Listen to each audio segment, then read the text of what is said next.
반갑습니다. 락터 이재준입니다.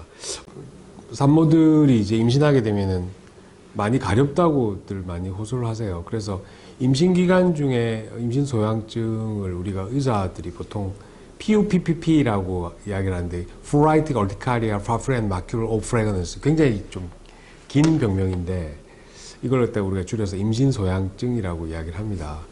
보통 대개 한 25주에서 30주 정도에 주로 제일 많이 발생하고, 그리고 30주 이후에도 뭐 계속 지속되는 경우도 있고 임신 초기 때부터 생기는 경우도 있습니다. 그래서 우선 원인부터 제가 말씀을 드리면, 첫 번째 이제 생각해 보시면은 임신을 하게 되면은 뭐 생리와 배란을 하지 않으시죠. 그래서 당연히 몸에 있는 호르몬이 바뀌게 됩니다. 호르몬이 바뀌면 뭐 예를 들어서 여성 호르몬들이 있는데 그런 호르몬들의 어떤 변화가 생기면 그런 호르몬들이 원래 했던 역할, 예를 들어서 피부를 촉촉하게 만들거나 여성다운 피부를 만드는데 그런 역할을 하고 있던 것이 이제 조금 뭐 호르몬이 이제 변화가 되면서 피부 자체 건조해질 수가 있겠죠. 그 피부가 건조해지면 여러 가지 발진이라든지 뭐 두드러기라든지 안 그러면 빨갛게 올라온 점들이라든지 이런 것들, 피부 트러블들이 이제 생길 수가 있습니다. 두 번째 원인은 이제 자궁이 커지면서 피부가 이렇게 팽창하게 되죠. 특히 이제 복부 쪽에 뭐 살이 쪄서 다른 부분에 뭐 허벅지라든지 뭐 팔 이런데 이제 팽창하기도 하지만 제일 심하게 팽창이 많이 되는 곳이 아무래도 배 쪽이겠죠. 배가 이렇게 개월수가 많이 되면 될수록 팽창되면서 그 피부 자체가 당겨지게 되죠. 서로. 당연히 그러면은 피부 트러블이 생길 수밖에 없습니다. 그리고 또 하나는 몸의 면역이 바뀌는데, 면역은 바뀔 수밖에 없는 게 이제 뱃속의 아기가 산모와 성별이 다를 수도 있고 뭐 혈액형이 다를 수도 있습니다. 그러니까 나의 아기지만 여러분들이 생각을 잘 하셔야 될 게, 뱃속에 든 아기는 완전히 새로운 하나의 인격이다 이렇게 생각하시면 됩니다. 그래서 완전히 다른 객체이기 때문에 그 다른 객체를 10달 동안 뱃속에 넣고 있는데 아무런 문제가 없다. 우리가 조그만한 뭐 이물질이 몸에 들어가서 자기와 맞지 않으면 과감한 면역 반응들이 막 일어나는데 그런 것들이 일어나지 않는 이유는 사실은 면역이 바뀌기 때문에 그렇죠. 그래서 그런 면역 변화 때문에 임신 소양증이 생기기도 하고, 마지막으로 엄마와 아기가 탯줄이 연결되어 있는데 이 탯줄이 연결되어 있다는 것은 엄마 몸에 있는 단백질도 아기한테 넘어갈 수 있고, 아기가 자기가 자라면서 여러 가지 이제 아기 단백질을 만들어내는데 그런 것들도 탯줄을 통해서 엄마한테 넘어오게 됩니다. 그러면 엄마의 피 속에 아기의 여러 가지 새로운 단백질들이 돌아다니게 되겠죠. 사실은 그런 것들이 알러지 반응, 면역을 바꾸거나 또는 여러 가지 알러지 반응들을 일으켜서 피부 트러블을 조장할 수가 있습니다. 그래서 지금 제가 설명드렸던 그런 4가지 경우가 사실은 임신소양증의 원인이 된다고 보통은 생각을 합니다. 그러면 임신소양증이 생겼을 때 엄마들이 저한테 제일 많이 하는 첫 번째 질문, 내가 이렇게 피부가 가렵고 피부가 안 좋고 막 일어나고 막 이랬을 때 뱃속의 아기가 혹시 아토피가 되는 거 아니냐 라고 이야기를 하세요.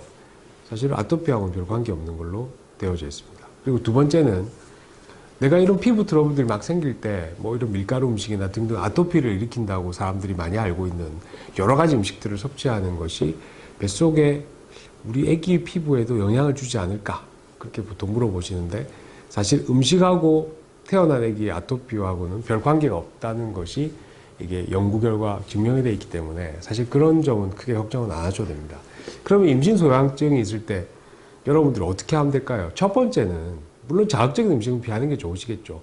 충분한 휴식, 그 다음에 푹 주무시고, 스트레스 많이 받지 않고, 이거는 누구나 흔히 의사들이 주로 하는 이야기고, 이제 샤워를 하실 때 너무 비누나 여러 가지 이렇게 세정제 같은 걸 많이 쓰시면 피부 자체가 너무 건조해지기 때문에 되도록이면 그런 것들을 쓰는 걸 좀 자제하시는 게 맞습니다. 그리고 샤워 이후에 보습제, 로션, 크림 같은 걸 많이 발라주시고, 그 다음에 이제 주로 겨울철에 이제 임신 소양증이 많이 생기는 경우가 있는데, 주로 겨울철에 많이 생기는 이유가 너무 이제 산모라고 해서 집을 뜨겁게 해가지고 난방을 막 찜질방 수준으로 만드시는 분들이 있어요. 그러면은 당연히 그 열 때문에 피부 자체가 더 건조해지고 또 피부 트러블도 더 많이 생길 수가 있습니다. 그래서 적정한 온도는 사람마다 조금 차이가 나는데 피부가 조금 안 좋다 그러면 약간 서늘한 느낌 정도로 겨울철에는 온도를 유지해 주시는 게 그게 좋을 것 같습니다. 그 이외에도 여러 가지 것들을 시행했음에도 불구하고 제대로 가려움증이나 이런 것들이 잘 가라앉지 않는다 그러면 임신 기간 중에 사실 쓸 수 있는 주사나 약이나 연고 같은 것들이 있거든요.